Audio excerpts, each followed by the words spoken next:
I'll put a link in the chat, but we have both this summer, we're back to doing residential retreats for teachers and for youth climate leaders in New York State. So we have a 4-day retreat for teachers happening the July 25th through 28th, and then another retreat for high school students in New York State happening the week of August 9th through 12th.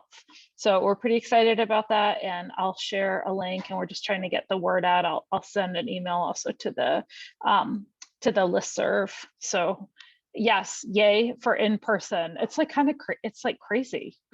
It's like, oh, we can be in person again. Anyway, it's exciting, and like we're super jazzed about it and looking forward to just being in person again. You know, it's great. Totally.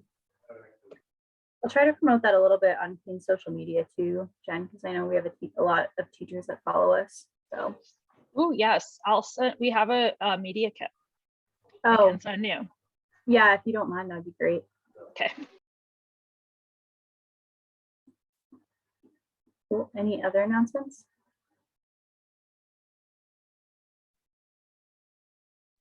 I have another one.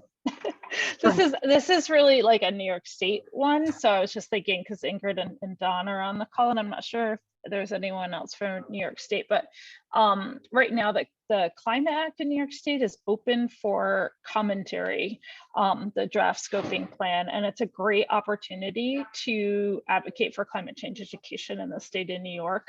And maybe actually I'll put something out again on Clean, because I bet there's other members in the state. But there's also hearings. I think there's, I want to say 10 public hearings that are either in person or they're also doing a couple virtual, and the Wild Center is hosting one of them on May 10th. So we're trying to, bring a lot of young people in and teachers in to just do some advocacy around climate change education to support the Climate Act and the mitigation and adaptation efforts that New York State's making in that realm. So just another thing, New York State thing. So super excited about it though, because it really is an opportunity to, I think, get some traction. There's 5 climate change education bills in the New York State Legislature right now, and none of them are really super great. They're okay, but they don't really address like the intersectional nature of climate change education. They're like either very science-based, or they just sort of touch on things. There's a group, the New York Climate Resilience and Education Task Force, which actually there was a review done by high school students of the draft scoping plan, which is like over 300 pages long.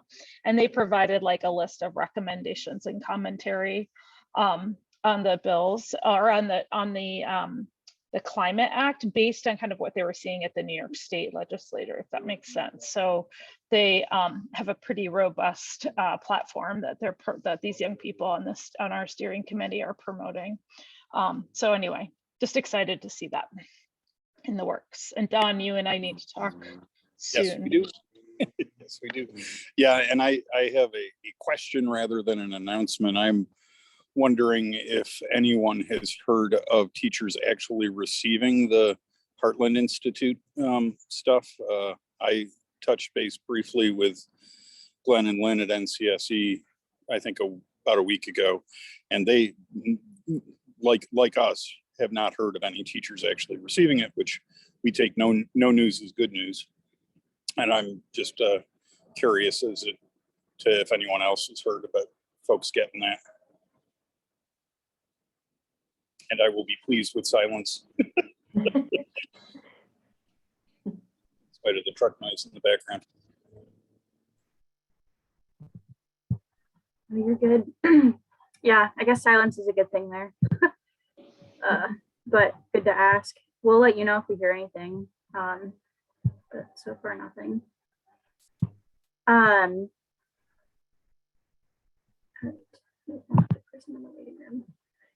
All right. Anything else from folks? Announcements, updates.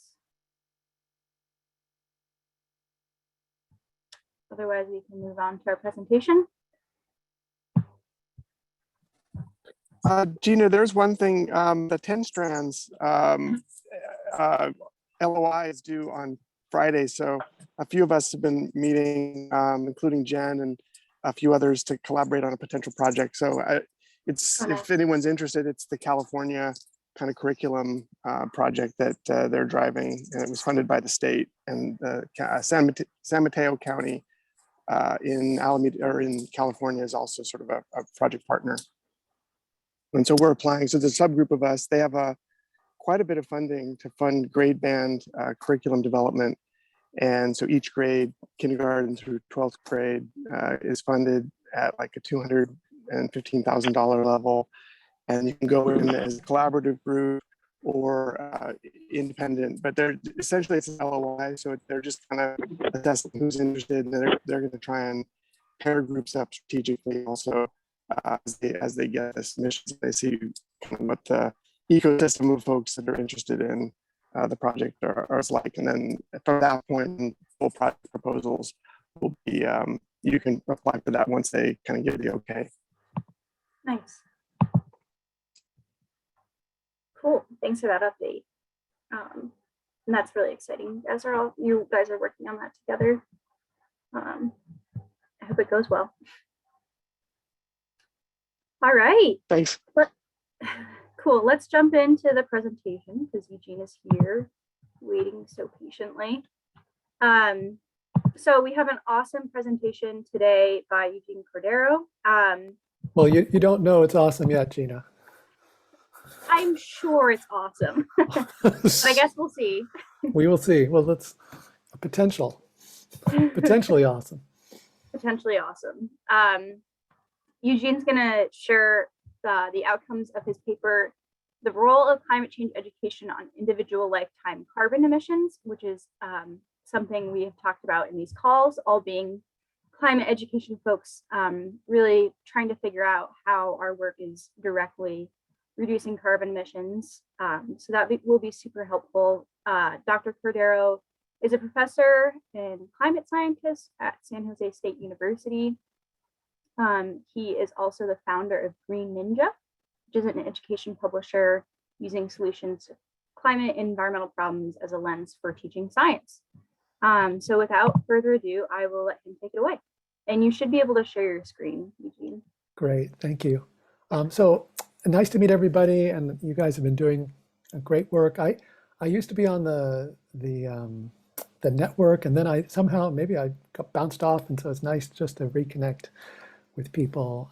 So I'll share my screen and give this presentation. It's nice to have a smallish group, and if you have questions, just stop me at any time. This is for our community, and I'm just going to share with you some of the work that we've been doing in this paper we published a couple years ago.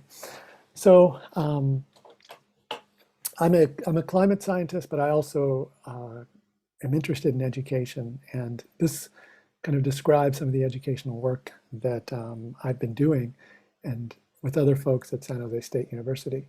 So I'm going to start with the academic research, and then I'll talk a little bit about applied research and next steps.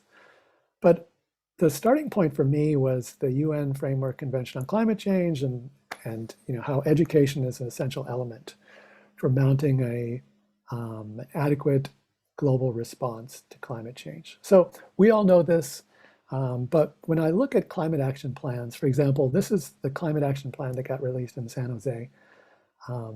And I was at the unveiling of this, and there was some really, really good ideas here for climate change mitigation. But I got a chance to chat with the mayor, Sam Liccardo, and I said, "Hey, Sam, you're missing a key piece in here." I said, he said, "Oh, what's that?" And I said, there's no education. This is missing, and I think a lot of us see this all the time, that education, people talk about it, but they don't really invest in it. They don't really, when you see climate action plans, you don't really see the people part in this. So the research question that I tried to answer, our group did, is can we quantify the potential role of education as a mitigation tool?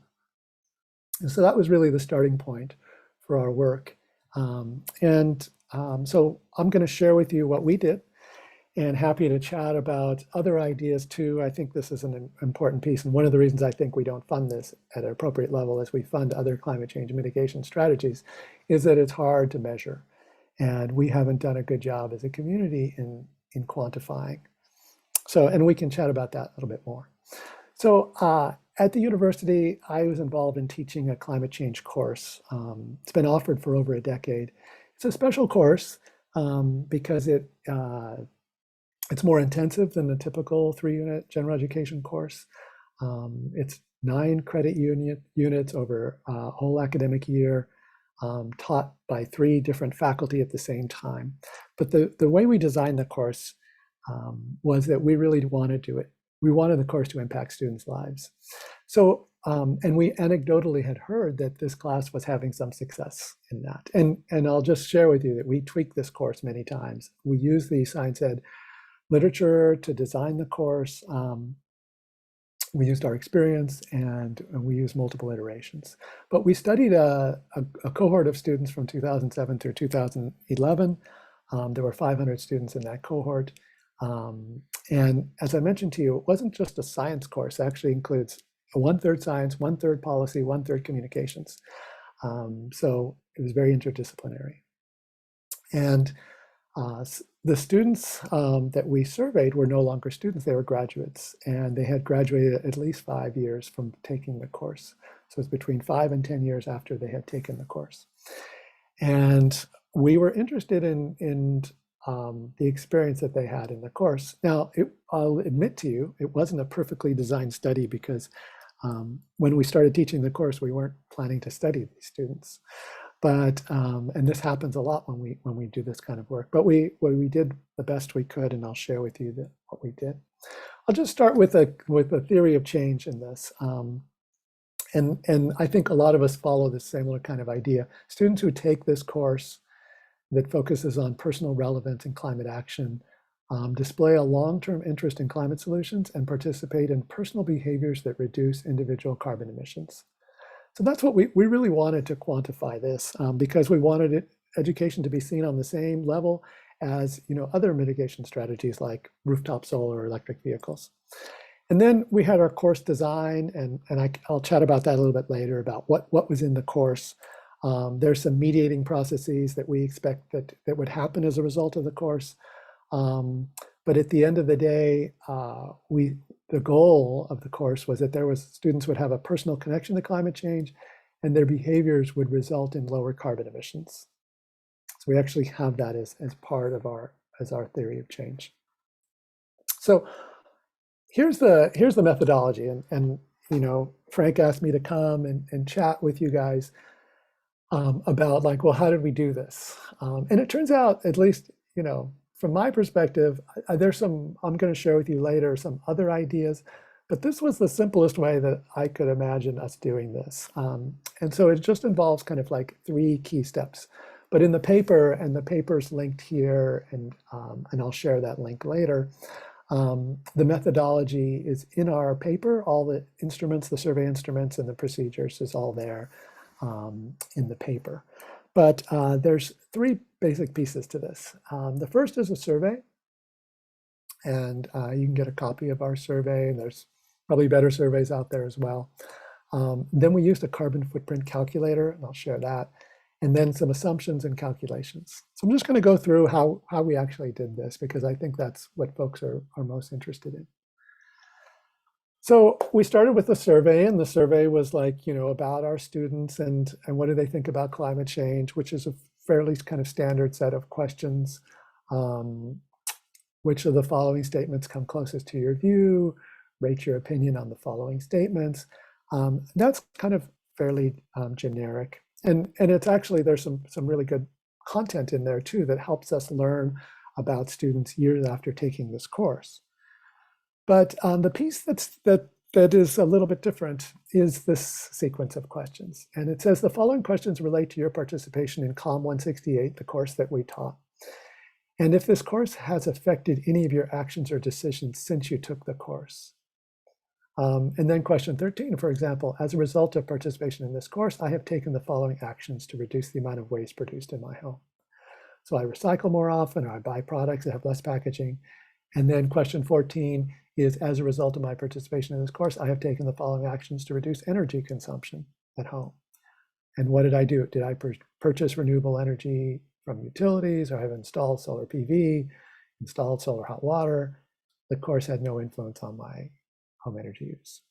So we have a series of questions like this. This one is about food choices, and this one is about transportation behavior. And all of those questions, and again, they're tying it back to the participation in the course. And, you know, of course, maybe other things happened. There were other mediating factors that happened as well. But again, you know, this is how we designed this survey tool. So this was our survey. And then the kind of second piece to this was using a carbon footprint calculator. And there's a variety of them around. I'm sure you're familiar with them. We use this calculator from Berkeley. It's a pretty good tool. I like it because it has these different components, and it allows you to kind of play with how you answer your questions. It's got good referencing for how it calculates the emissions and the emission reductions, because you can go and take action and start to change your action and see how the numbers change. And that's essentially what we've done, is we've used this tool and the numbers and methodology that they use in this carbon footprint calculator to see, like, if students answer the question that, oh, I purchased solar panels, you know, in part by what I learned in this course, then we could see what the carbon reduction was. And we've used this methodology here. So this final part was that then we connected the survey with the carbon calculator. And so here, this is from the paper, the description of assumptions and reductions in carbon emissions for each of the survey responses. So for example, if students or graduates now said that they now buy renewable energy because of what they learned in the course, we assume that 100% of that electricity comes from renewables, and this would be the carbon reduction in tons per year. And we get that from the carbon calculator. Or if students said that they installed solar panels, and we make the assumption that now 50% of their electricity comes from their solar, we didn't assume 100%, then they get 0.68 tons of carbon reduction per year. If they recycled more often because of the course, they get 0.42. And we say that, you know, each of these actions reduce waste by 25%. Or if they carpool regularly, or if they buy more fuel efficient vehicles, you know, here's the numbers. And, you know, we had to justify them. We published this paper deliberately not in an education journal, but in a physical science journal, because we wanted it viewed as another technology that we could use to take action on climate change. So we had to justify it appropriately. So here's all our assumptions. And so then, based on how students answer their questions, we can then start to attribute carbon reduction to that. And then here's the results of the survey. And there's kind of a couple things going on here, but we categorize the survey questions based on waste is one group, home energy decisions is another, transportation is a third, and food choices is the last. And then the survey responses to how people answer these questions. So most people say, oh, they recycle more often, or they donate products so they can be reused. And those are fairly high percentage of students. But for example, in transportation, do people use public transit more? Only a third said yes. Had people purchased a more gas efficient vehicle? About a third said yes. Carpooling, food choices as well. You can see the percentage of students how they answered these questions. And then in orange is the percentage of total carbon reductions. So for example, you know, purchasing more gas efficient car is a big deal. It's the largest impact that we saw in our survey for students that were doing that. So this starts to give us a feel for the at least how students are answering these questions, and then the connection to carbon reductions. For example, a lot of people said that they do purchase more energy efficient light bulbs, but you know that only contributes to 4% of emission reduction. And then we could take a total distribution. So we could look at all the students, and based on how they answered the questions, and our calculations, what's their carbon emission reduction? And it turns out the average number is about 3.5 tons of carbon reduced per year as a result of, and this is for 100 participants who participated in this survey, as a result of taking this course. There's a distribution. Some students didn't reduce much. Some students reduced much more. But this is kind of the distribution of those changes. There's some other things to learn that I found really interesting. For example, now we looked at correlating how students, their carbon reduction versus how they answered some of the other survey questions. For example, the one question that says, how much do you think will global warming harm you personally? And how much will it harm future generations? If the students said a great amount, then their carbon reductions were much larger than students who said, oh, I don't think it's going to affect me very, very much, or it's going to affect the future generations very much. So this was interesting because in the educational materials we develop, if students can start to see how it's affecting them personally, they're more likely to take actions that reduce emissions more. I thought I had another chart. We had another chart about how if you think that individual actions make a difference, you tend to reduce emissions more than if you don't think that individual actions make a difference. So a survey tool can in our case do a couple of things. Give us an idea about students' thinking, but also give us some insight into their individual behavior. So in the end, some of our results, many students, especially the ones who took significant action, found that climate change is personal, and 80% report having personally experienced the effects of climate change. And at least in California, I would expect that would even be higher now with the last few years of fires and droughts. Another important piece was that climate change is fixable, and 2/3 of students felt that individual actions can make a difference in reducing emissions. And then in terms of quantifying, we found that that students who had done this educational experience reduced 2.9 tons of carbon less per year compared to the average California resident. And because California, like other states, have been becoming greener as a result of various actions that individuals take and that the state is taking, we kind of subtracted off of that because like the average Californian is having a lower carbon footprint. So we subtracted that off of our students. I think the number was 3.5 tons that we got from our calculation. But when you subtract out the last decade of improvements in California, it's 2.9 tons of carbon less per year.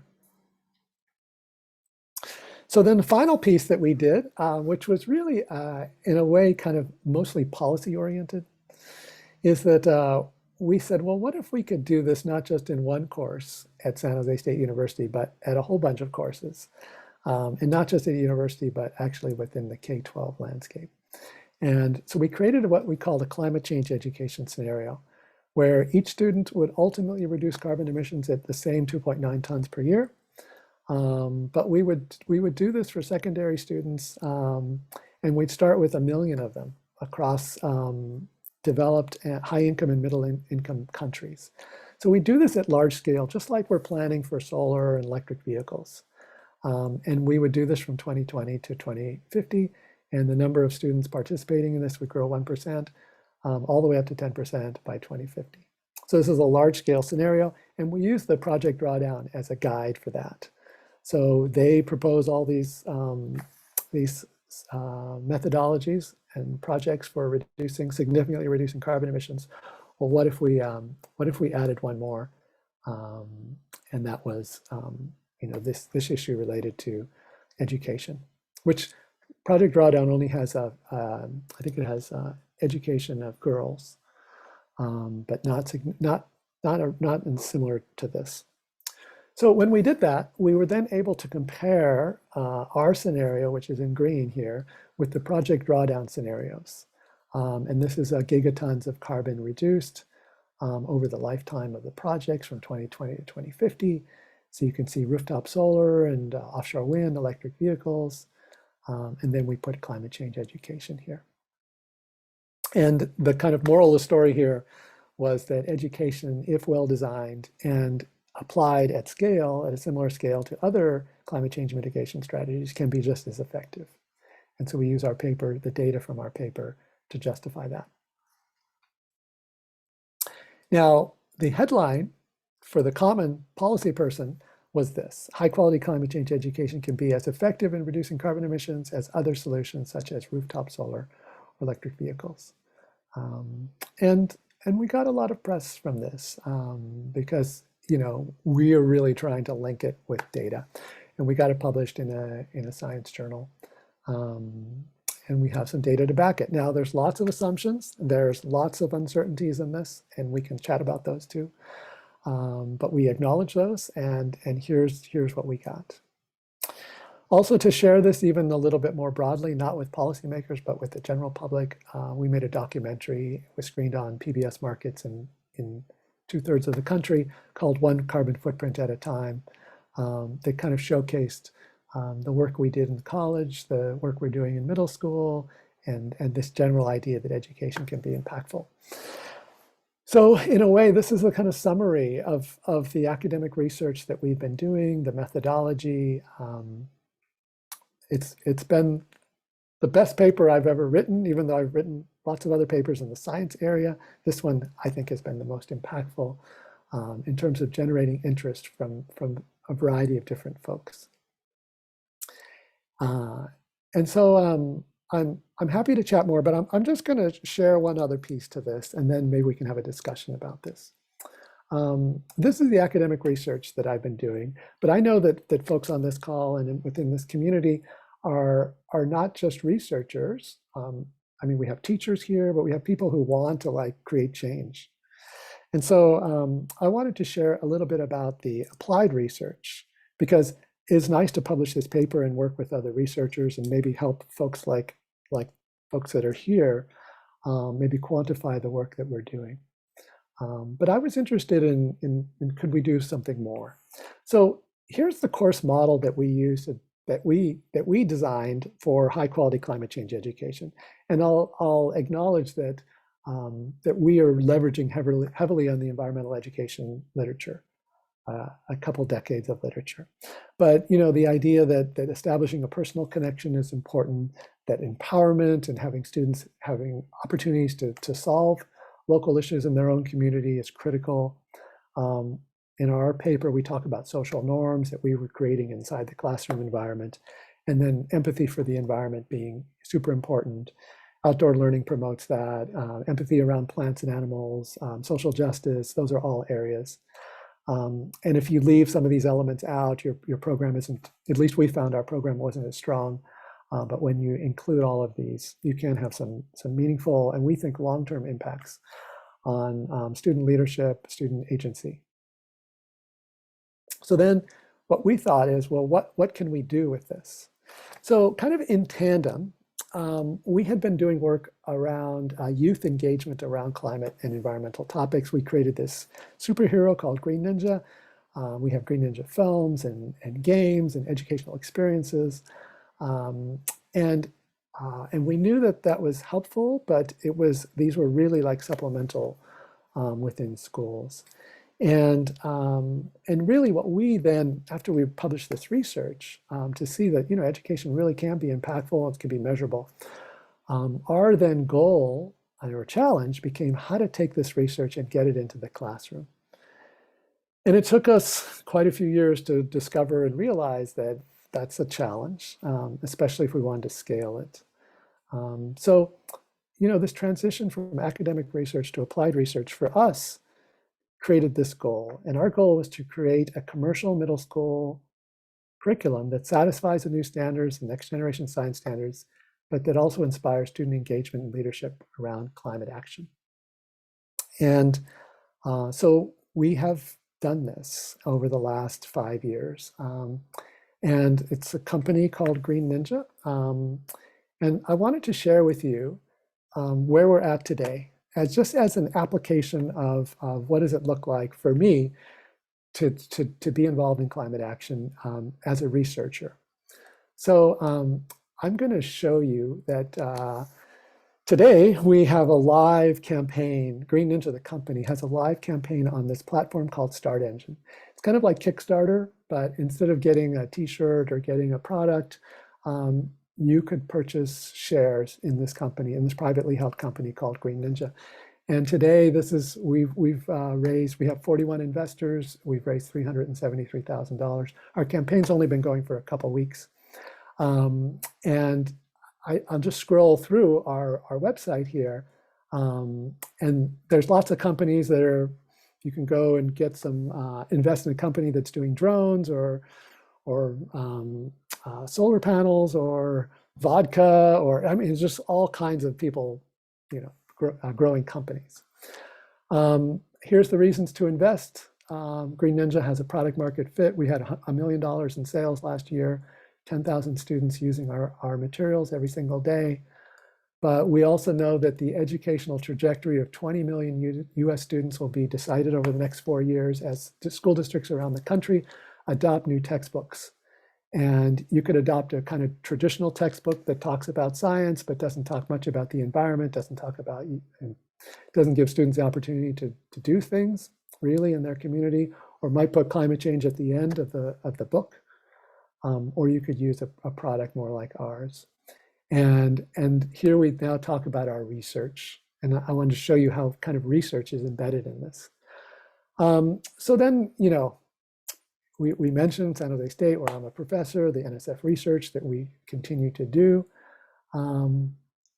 Also some great work that Christina Kwok, who you guys know, reporting on how United States is not doing as well on climate change as other countries. This report card work that she did. And then, of course, pitching our product, pitching what Green Ninja is doing and how we're different in how we teach science, all types of science, earth science, life science, physical science, and engineering, but through the lens of local environmental, solving local environmental problems. Here's the kind of personal model for how our program works. And the different components. We have science kits, we have books and videos and games. We're competing with McGraw-Hill and Pearson as a textbook company, and that's hard work. But it's also exciting and interesting to apply this research. And then our team has to learn about how to compete to sell science curriculum. And we have partnerships with some other companies. It's a large market. And, we talk about sustainability and economics as one component to developing a sustainable company. So we have a $500 million target market, 10% of K-8 school districts. And we're here in California today, but our goal is to spread throughout other parts of the country. So all the stuff about selling stuff, which is not really in my background. But here's, this is kind of like what we've had to learn and how we've had to think about science. Now, this might be interesting to folks that the next textbook adoption in some big states is happening in the next couple years. And I'll tell you that although these companies like McGraw-Hill and Savas, which is Pearson, that they do good science instruction, there isn't a strong emphasis on the environment. And it's, according to our research, it's not going to get us where we need to go. We need other programs. We need the supplemental. We need the outdoor. We think we also need a change in the in-school type of curriculum. And then finally, in terms of here's the carbon reduction by 2050. That's part of our pitch, is that the research can be, that this can be impactful if we can do it at scale. And that's part of what we're doing here. Our next steps for the research is I'm actually really interested in doing some other data work, and we've done some of this work before, and happy to chat about this later as well. But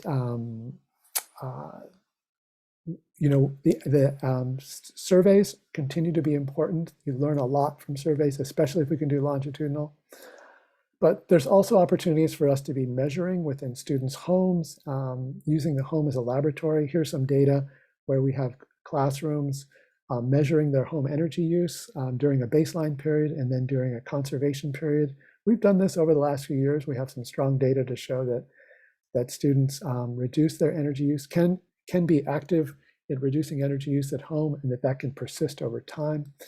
But we also are interested and have done some work in the transportation sector with devices and phones, and how we can encourage students to drive more in a more energy efficient way, and we can measure that. And we have some other ideas about looking at food. We're currently writing an SBIR, NSF SBIR proposal around that. Of course, our goal is about youth engagement and empowerment. We want to see climate action plans include education. And we know that it takes a community of people to make this type of progress. So I'm delighted to have shared with you some of the work we're doing, and I'm happy to chat and discuss this and answer any questions or have a dialogue around this.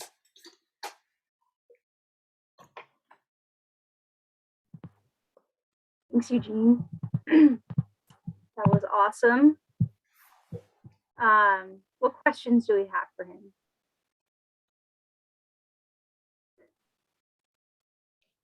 I had one. Yeah. So you mentioned that there were these 4 elements of effective climate change education, and one of them was social norms. Can you talk a little bit more about that? Yeah, so thanks. That's a good question. I just brushed over that very quickly. I was influenced a lot by this book. Now the author's name is escaping me, but it was about community-based social marketing, and how if we install solar panels on our roof, that our neighbors are much more inclined to do the same.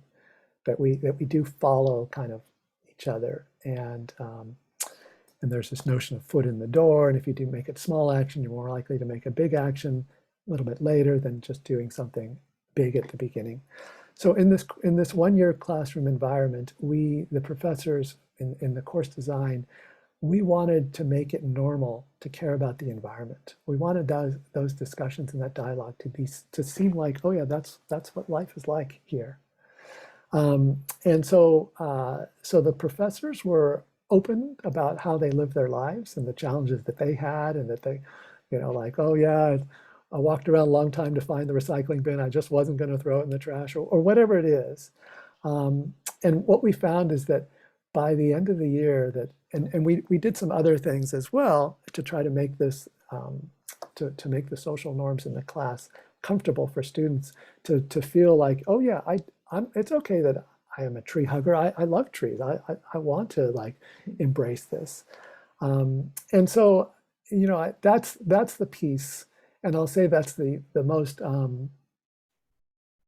not well defined. In our K-12 programs, we offer teachers ideas about how to make their classroom kind of more green friendly, like have recycling stations or have posters on the wall, or just to create this community in here that we do care about the environment. We're going to make it known, and it's okay for us to say that here. And maybe when we go home, it doesn't feel like that, but that's what it's like in this world. And that's the piece. And I do believe that for folks who haven't looked at community-based social marketing, there's a lot of good social science research in that arena that we can use and employ in education environments. Great, thank you. Sure. Jen. Hi, Eugene. I work for a science museum in Northern New York State. I've been looking forward to your presentation, and I thank you so much for sharing all of your work and research. This has been great. I had a question with your course and then the subsequent survey, like was a lot of the topics that you asked in the survey covered in your course? Like or were you more talking about like solutions? Like what did your course look like? And what do you think? Well, I'll just leave it at that, I guess, for right now. I was trying to like puzzle it in my head. Yeah, it's a good point. Yeah, the course, had like these three components. There was the science of climate change was a piece, and solutions to climate change was a piece of that, the science piece. There was a whole section on policy about, what to do about climate change. And then there was this whole section on how to communicate climate change and how to be, so kind of oriented a little bit about like how to get the message across through advertisement and through social media. And then because I come from a background a little bit in food, I co-authored a book on food and climate change. There was quite a bit of food stuff in there. So it wasn't like students that left the course didn't know about food choices, didn't know about transportation choices and what to do in their own homes. So they were pretty familiar with those type of solutions. And it was a 1-year course, 9 units. So it would be about 90 contact hours. So it's a long course. And this was something that we, and some of the literature supports this too, that sometimes low dosage educational impacts can be impactful, but at least in the university, even in the university setting, even medium dose, which is 30 hours or something, if you don't do it well, the impact may be pretty minimal. So, so we were taking advantage of having students for a long time, over a year. And so they were quite familiar with those solutions because someone else was saying they were wondering about dosage. So that was something that we thought about too. I guess if just one other thing I was Sure, of wondering course. is, because I've been seeing this more and more in like grant applications, like tell us how many pounds of carbon are you going to reduce through your education program? I'm like, Yeah. That's a great question. So how do you think, like for something like that, like what advice do you have for those of us that are working in this space to, do those estimates or be thinking about that, or how to provide that rationale for as we're all fundraisers, I Yeah, think I know, probably right. like what do you think about that? Well, I'll admit to you that this started for me 15 years ago when there was a grant application from the city of San Jose for this behavior change program, and they said, "Oh, and quantify your impact." And I'm like, well, that's crazy. How am I supposed to quantify the impact? This is so I designed a program that was specifically around energy use in your home so that we could measure students' energy use in their home so I could quantify the impact because I couldn't figure out any other way to do that. But I would offer a couple suggestions. One is you can reference our paper. It certainly is, here you go. This is one of the reasons I did this, was that I know that a lot of folks might find it helpful that, oh, well, this education and we use a similar types of approach or something like that. I mean, it is something. But, you could also look at elements of whatever kind of educational experience that you're doing and project how, if your students were to take those actions in the future for the next 20 years, here's the potential impact that they could have. So it's essentially what we've had to do too. We made some assumptions. And so you make an assumption. You say, well, assuming that if you had a program that was reducing plastic or something like that, assuming, and you could use our numbers, some of our assumptions or someone else's, and said, oh, if our students reduced their use of plastic by even just 10% over their lifetime, here's the reduction that they would have. And so you could cite our paper, and then you could say we take a similar approach and attribute some numbers to that. Now, some people might push back and say, well, and this is the challenge that we all have, is that if you're giving away light bulbs, you know how much the reduction in energy is going to be because you know how much more efficient that light bulb is. But what we've tried to do is kind of a similar approach, but to use these students and their actual responses as an indicator that education can work, and you may just be doing a 1-year thing, which is much more common, but you can attribute like, well, what if students continue like that in the future? what would it look like? And that might be, to me, that would be a reasonable way of trying to give the funder some sense of the potential for this. Now, if the funder wants to fund you for 5 years and help you do a longitudinal study, then you could start to do these surveys incrementally through the time, which would be great. We need more longitudinal work like this. And that could be important, and then you could start to track it. Again, using a survey and how they answer some of these, whatever the questions are, you attribute some number to it, some carbon emission reduction number, and then you could track that over time based on how they answer those questions.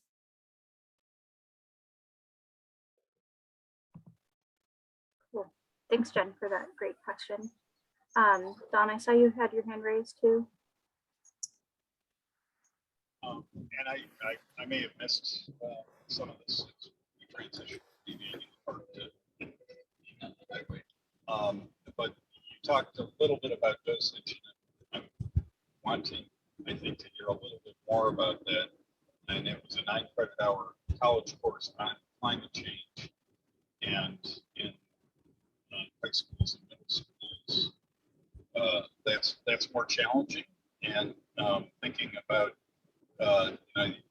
it also had science and policy, and I'm wondering about how to bring this to both the science and social studies classroom at least, and maybe other classes as well, to address that dosage issue that they came to.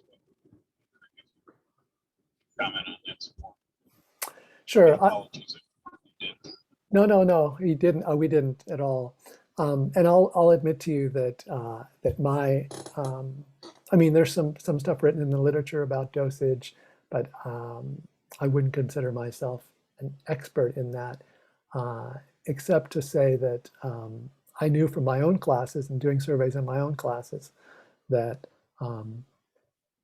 sometimes when you put, if I thought about it really quite carefully, you might be able to do 1 week and have it be impactful. I just did a study on women in transportation, and we just had a 1 week kind of intervention that was specially designed that I thought had a much larger impact than I had anticipated. So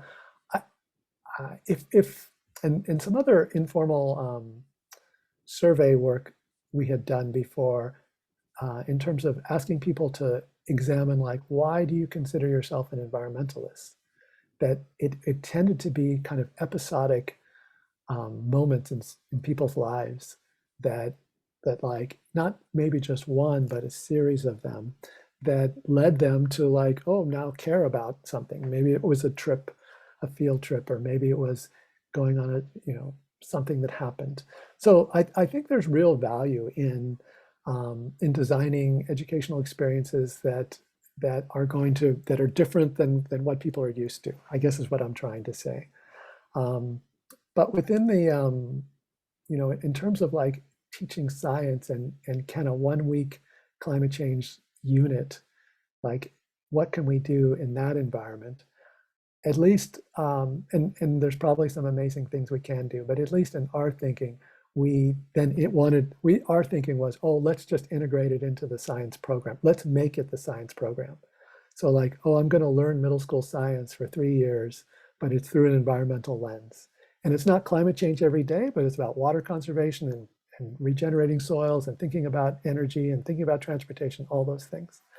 So making it the core science and not the supplemental, that was been our approach. But it wasn't strongly aligned with some research that says only that approach is useful.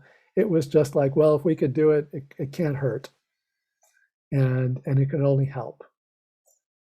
So in answer to your question about dosage, it's a hunch that, and we decided, oh, we're going to work in this space where we're going to go after science instruction every day.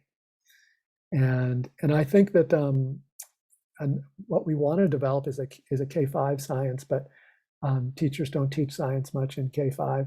So it's got to have social science in there, social studies really, or literacy. It's got to have some other field in there so that the elementary teachers feel like, oh, this is worthy of our time. I know some of the work that people are doing here and in other groups is really along those lines, making it interdisciplinary. Thanks for the question, Don. I think Karen, you had your hand up next. Thanks. And thanks, Eugene, for doing this today. I really appreciate having your talk about your work as well as having read your paper. I'd like to hone in just a little bit more where we've been at the combination of dosage and carbon reduction. And have you, I'm not clear what you mean by 9 units, whatever they are for the college course. Talk a little bit more about what that means in terms of how many weeks and how many meetings per week. And do the same for your middle school program. And then compare for me the outcomes with the middle schoolers in comparison with the college students. Yeah, those are great questions. So the numbers, the 9 credits is about 90 hours. So it's 15 weeks, 6 hours a week in the fall semester, and right? Yeah, and then 15 weeks, 3 hours in the spring semester. So if you were taking a 3-unit course, you spend 3 hours in class a week. So this is 9 hours of instruction per week over a semester or over 2 semesters. So it's a lot. It's much more than most courses on a single topic. In the middle school, then it's 45 minutes a day every day for 180 days. That's what a traditional science course is like in middle school. And maybe someday we'll have that in elementary too, because but it's not happening. I'll just tell you, principals will say, we're doing 1 hour of science a week and it's great. We're hitting it. They're proud of that. So now in terms of, we did this science research study on college students. In middle school, we haven't been able to quantify what's happening in the home. We haven't been able to quantify. We've done it in a couple of classes, but we haven't been able to publish anything, and that's been over quite a few students. We're trying to get some funding right now to do that. Informally, we see it happening, but we haven't been able to quantify anything yet. So that's work that we need to do. That's work that our community needs to continue to work on. I'll say the good news is that when we sell a school district 8-year program, which is what we do, it's a usually 8 to 10-year program. Then when we ask them, hey, can we survey the students and can we share that data with your teachers? They usually say yes, because we become a partner with them. We're a trusted partner in their science program. So one of the districts we have with 6,000 students, we're doing that with right now. So the data will come, but it's a longer term process. So we have published some other work where we looked at an individual class and their home energy use before and then after they do this program, and we do see energy reductions on the order of 15% reduction in home energy consumption. And so that was in the middle, those were in middle school classes, and we definitely see shifts in student attitudes, that's for sure. But the quantifying, and we're still in the development of that. Great. Well, I really am going to be interested in following your work, because as you've already said, and as we all know, this kind of quantification is really something that we've got to all be doing. We all have to be doing it. And if there's folks interested in that, I'm eager to learn from other folks too. It's super important. Thanks, Karen. We have 1 more minute, so I'm hoping maybe we can squeeze in Eric's question and then wrap up. Great. Yeah, thanks so much, Eugene. Yeah, so I'm out and about, I had the camera off, and I can follow up with you more. Please. I really appreciate the quantification approach. You probably know about the Energy and Resource Group at Cal. I did a lot of work there in the 90s. And it's just, I think some of the work that they did probably helped inspire, Project Drawdown's quantification work and looking at the metrics, and then your work and similar stuff.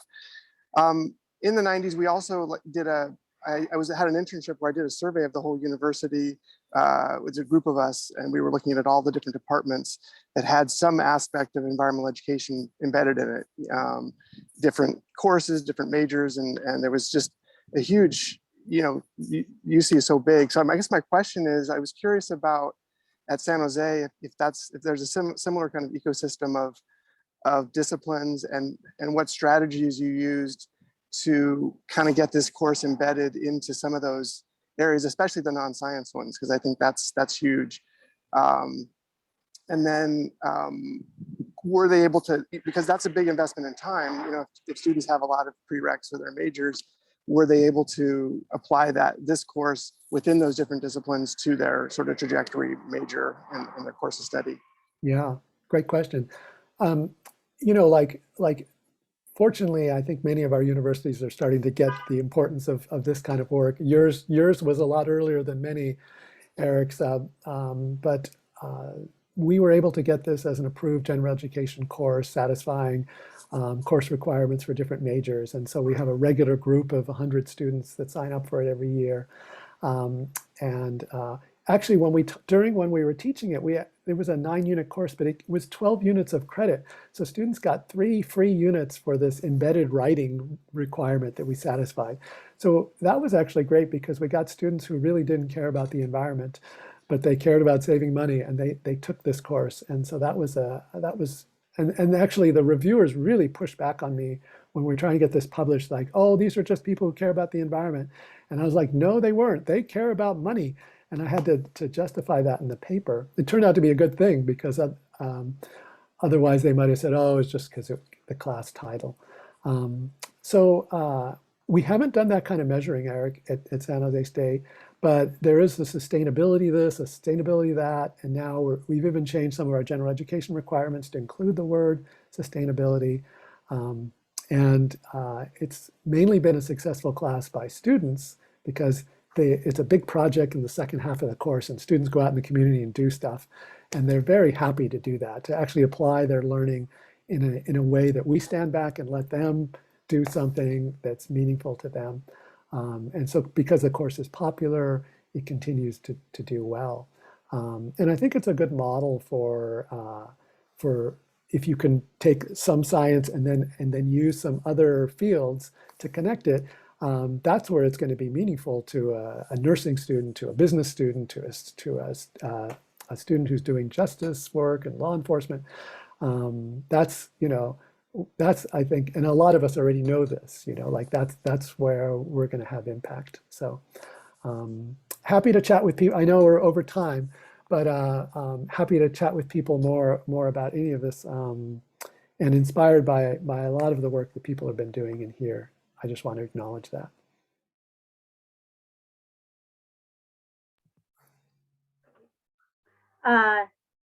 Yes, I was just going to ask if you could maybe put your email in the chat, and folks can follow up, because I know this is really great for all of us. So thanks so much, Eugene, and thanks for staying a few minutes late, everyone, to get this wrapped up. So awesome. Great to meet everybody. Thanks so much. And yeah, happy to help anytime. Thanks, Eugene. We appreciate it. Thank you. Thank you so much. Sure. Thanks a lot. Thanks, Bye, everybody. everybody. Sorry about the background Bye. noise. All good.